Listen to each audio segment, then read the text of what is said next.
हवा तो तुमको बहते नहीं खे, गर्मी से हम मरतानी। आज राती के टूर्नामेंट में स्वागत तो हम लोग के करतानी।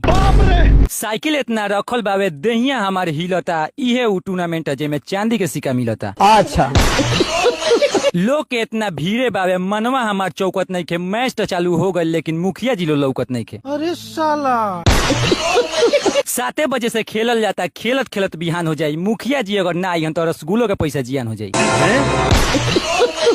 रात बिरात तो अबे करियन, ना ही कोई से पूछे के बा। 1-1 किलो रसगुल्ला बावे, खिया खिया के लूटे के बा।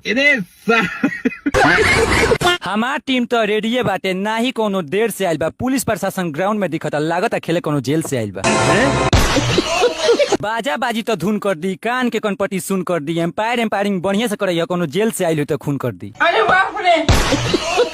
जैसे विकेट गिरला दिमाग हमारे हिलला। बिरयानी सोच के आई रनिया, केरा खाए के मिलला। हम डिस्प्रेशन में अभी हैं।